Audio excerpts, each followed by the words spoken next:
Here lies the magic that never vanished. It just had to run and find a sweet, warm place to hide. I know you hear me, but are you listening tonight?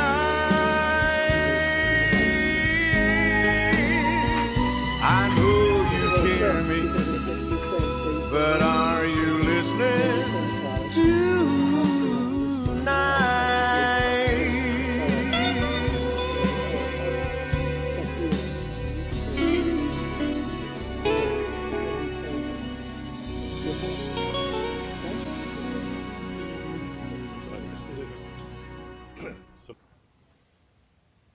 Welcome to Suzanne's studio, and I'm Suzanne. As usual, I do have some really interesting, talented, hot guests. Well, wait till you hear the program today. I am so excited to have you meet the following: George Orbelian, that's right? Thank you. And his darling wife, Marcia, and Dr. Blэйбand. Let's start with you, Dick. Just for a moment, we're going to talk about Nikolai Levashov. Nikolai is a Russian healer. He's now living in Moscow. I have interviewed him 3 times, and he is, first of all, he's a genius. I just totally think that the audience is just going to really, really enjoy this program. And now that I have these 3 hot guests, you'll really get the dirt. Okay, Dick, how did you become interested in Nikolai? Well, I had just come from doing some research with some people at the Princeton University Engineering Anomalies Research Laboratory.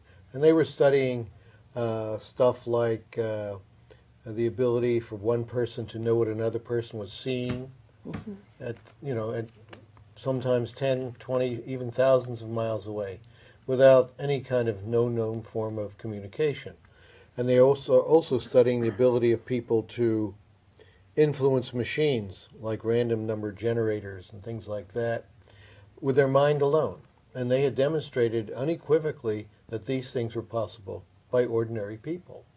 So with that in my mind, working out here in California, I was a student of mine told me about Nikolai, and at the time I had chronic fatigue syndrome, and no one could really help me with it. So I went to see him, and I knew that within minutes that this man had tremendous powers, because I had been exposed to famous healers prior to this, people who were known worldwide and whom friends of mine had done research upon. But none of them really had the capacity of Nikolai. And by the way, it should be mentioned that Nikolai is also a theoretical physicist of a very high caliber.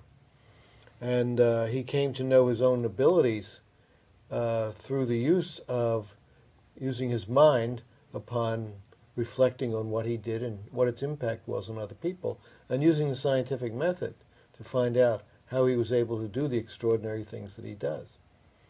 So I began work with Nikolai as one of his clients. And when I heard that he was going to hold a class, I thought, well, that would be an interesting thing to do. Because I had referred many patients of my own, I'm a psychiatrist, to him. These are people who had heart problems and the like. And I noticed that not only were their heart problems rapidly getting better, but that they were moving much more rapidly in therapy. And these were people I'd known for several years at least. So it was easy for me to gauge that movement. And I thought, well, I would really like to be able to do this myself, to offer this to my own patients. So I took a class with Nikolai. I think it was the second class he offered. And at the end of that time, it was 6 weeks, every night during the week, I was able to heal in a rudimentary way, whereas prior to that time, I had no capacity that I knew of to do the kinds of things that I was now capable of doing. Thank you. Marcia. How did I come to know Nicolai? Yeah. Well, he was invited to come to this country by my mother-in-law, my husband George's mother, and it just happened that he ended up staying with us when he first came here. He had no place to stay arranged.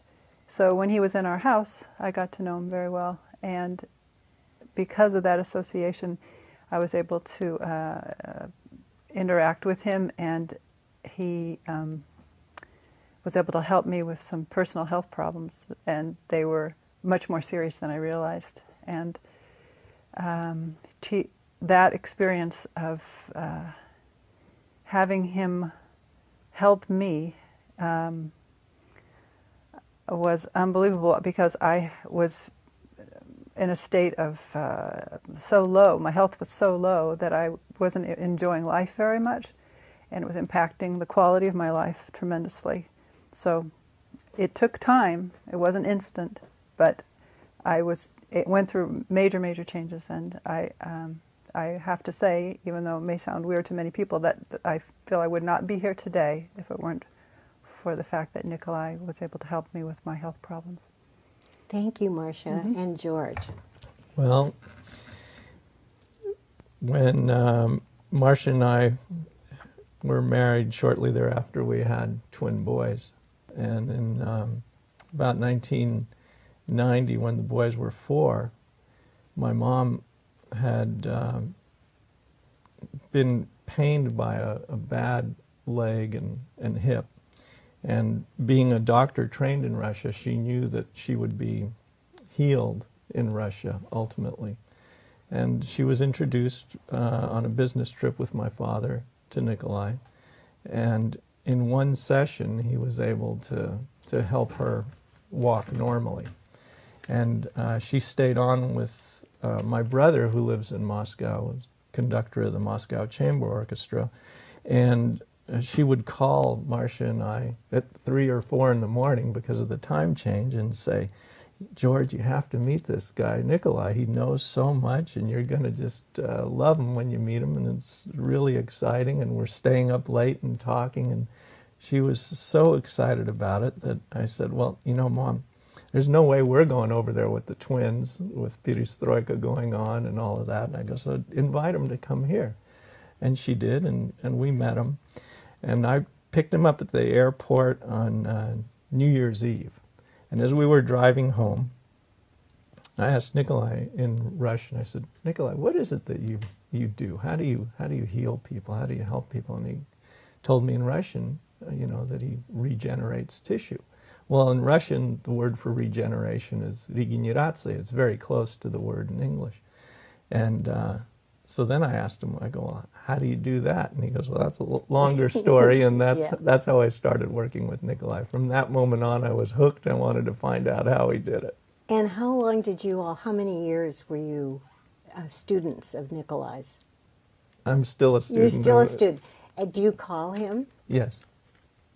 And he can really help you on the phone? Yes, and he's taught us a lot. Actually, Dick and I worked with him on helping edit the English version of his first book, The Final Appeal to Mankind, and we took courses from him, and it's been an extraordinary experience that changed my life. How has it changed your life, George? Oh, in a number of ways. I'm very mechanical in the way I approach things. I used to build racing motorcycles. I wrote a book on surfboard design.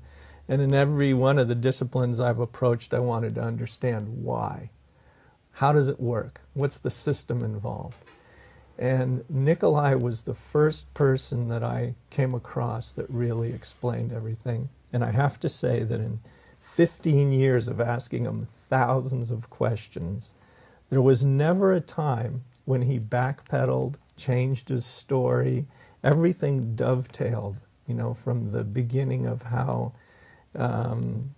creation occurred and what life is, and how life is an actual part of ecosystem development on planets, and that there's billions of planets with life on them, and what the spirit is, and the difference between living and non-living matter, and so many questions that he asked me that, you know, ranged on philosophy and physics. One of his favorite quotes that he shared was, "You should know geology and philosophy and everything in between." That's pretty difficult to do. But would you say, George, that he really changed your whole persona? Your personality and your body and everything? Yes. Yes. I used to do a lot of surfing. Mm-hmm. I still surf. I've been surfing for 35 years. And when I went surfing, I'd get out of the water. In San Francisco, it's cold water, so you're wearing a wetsuit, and I'd often be just exhausted afterwards. You'd surf for an hour and a half to 3 hours, and you'd have to eat, rest, warm up. Whereas when I went on mountain bike rides, you could ride for 3 hours and you felt energized. And so after I started working with Nicolai and translating for him, sometimes I'd walk into his house after surfing, and even though I'd showered and changed, he'd ask me, "Did you go surfing today?" And I said, "Yeah, I did."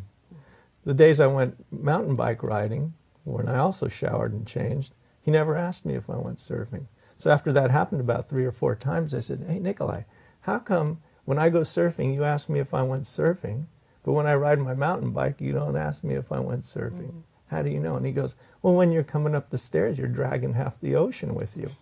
I go, "What do you mean I'm dragging half the ocean with me? I took a shower, I'm clean, I had no sand on my feet." And he says, all of the extinct life forms that were part of the evolution of life of planet Earth, that developed in the ocean, which is the birthplace of life on this planet, he goes, they don't have physical bodies anymore. So if you go out in the water without a shield, then they attach on to your life force, and that's why you feel tired when you're out there. And when you come back in, because your body's recovering and, you know, kind of rebuilding itself. And so once he told me that, I said, "Well, how do I fix it?" And he goes, "Well, you have to do a shield." I said, "Well, how do I do a shield?" He says, "Well, you visualize light in your solar plexus area. You let that light grow out through your body and push anything negative or anything disease-like out of your system. And when you feel that light going out and permeating every cell in your body, then you put a shield around that. And that can be diamonds, it can be rainbows, whatever you like, but it has a program." And I said, "Nicolai, what is that program?" And he said, "It's very simple. Nothing negative comes in. None of your life force goes out without your permission." So at that point, I knew how to do the shield. I'd go in the water surfing, and I noticed no tiredness afterwards. Wow. But also what happened was I didn't have the emotional highs and I didn't have the emotional lows that were associated with, you know, the thrill of surfing, or the parts that aren't so thrilling when you're getting hammered by surf. Well, that's quite that's a lot of evidence. But most people don't really believe that anybody can do what Nicolai does. On one of the shows, I went to see Nicolai. I'm just crazy about him. He is so different. And he knew that I had my arm broken, and he knew right where it was, in my shoulder. I've said this on the show before, but I said, "Oh, Nicolai," he said, "Do you want me to do something?" I said, "Oh, no. I was just there, you know, talking to him about something else." I mean, I didn't want to impose upon him. Well, why not? Okay. So in just a few minutes, I could only raise my arm about like that. And I said, "Oh, Nicolai," I said, "I can't, you know, forget it. The doctors told me that I'd never be able to fluff up the back of my hair or anything." So he worked on it a couple of times, you know, and he said, "How's that?" And I said, "Oh, it hurts." So he did some more. And pretty soon, it went all the way up. And I told those wretched doctors But they said, you know, this is just all in your mind. How can you educate people to someone like Nikolai, who's a master? He's a genius. Well, he's more than a genius, right? But how do you go about that to educate people? Well, I think one of the things that people would have to do, say, is read his books, because the books are created in such a way that they start with very elemental things and they build. And the other thing is that they're programmed, really, by Nikolai, so that the more you read and understand, the more you'll be able to understand later on. And in my mind, that's certainly the best way, because you have his influence actually working on the reader himself. Are these books available readily? No. There are some that you can get in Russia, but the ones that he wrote here were self-published. And I think he's trying to set it up so that you can get them, subscribe to them on the web. But that hasn't been achieved yet. Oh, that would be very good. But you can read some of his stuff in English on his website, which is levashov.info. Oh, I didn't know that. Yeah, LEVASHOV.info. And there you'll find exposition of some of his ideas in different languages. You just click on the British flag and you will get an American or an anglicized version. This is what I'm so intrigued about. When I met Nikolai, I knew he was really different. I mean, really different. And my deceased husband, who was a judge, he said, you know, I don't want to go up there. I don't believe in that. I said, oh, please, please. So after about half an hour talking to Nikolai, my husband said, my God, he said, this guy is kind of believable. I mean, I never thought that George would feel that way. But the thing is, and now I believe in Nikolai, and Grace, much more, has loaned me the book, and I read the book every night. I mean, I haven't gotten past the introduction, but, you know, because I see all those graphs and stuff. I mean, you have to be a physicist, because he is a physicist. Why was he born that way? How was he born that way? Well, George? As far as his spirit is just very evolved. And he was also knowledgeable of that fact and developed himself. He was a very serious student, and he took advantages of the educational system in Russia, which is one of the top in the world. And he really looked under every rock and asked the hard questions. And I remember a story he told when he was in school, and he was asking his biology teacher at the university level now, you know, why cells change. Why do some cells become bone tissue and some cells become neurons and some cells become, you know, the heart muscle? And, you know, the teacher tried to explain it with a simplistic explanation, and Nikolai said, you know, that's what they told us in the 7th grade. Don't you know anything more that you can give me insight with? And then the teacher said, well, don't ask me questions that only God knows the answer to. And to Nikolai, that wasn't a satisfactory answer, and he's a scientist in the truest sense of the word. He just continues to search until he has an answer that makes sense, not only as an individual point, but also about everything else fitting together with it in a system that can explain life. So it is scientific. There is evidence. And I use the word evidence. That's very important. In what way? How would you Well, it's important to explain understand that this is not just something which, that his science, the discoveries that he's made, some of which dovetail with what we already knew, but many which are, you know, really original, startling innovations, that this came not just spouted out of his head, some guy sitting down and, you know, making all of this up, but it was the result of years of work and of study, and as George mentioned, asking the hard questions and attempting to find the answers. And in that, he uses his remarkable clairvoyant abilities to see into matter and into life in a way that most people can't, but also used scientific logic and scientific method in order to come to his conclusions. It's a vast, deep body of knowledge. Do you think he's from another planet? I think that that the spirits which make him up, which are part of him, probably have come from other planets. George, you may know more information about that than I do. Well, I just think the world would be a better place if there were more spirits like his on this planet. Yeah. Could that happen? I think it's happening. Do you? Yes. But who's learning this, George? Nikolai's sharing his knowledge all the time with people on a telepathic level and children, and it's his plan and mission to do that.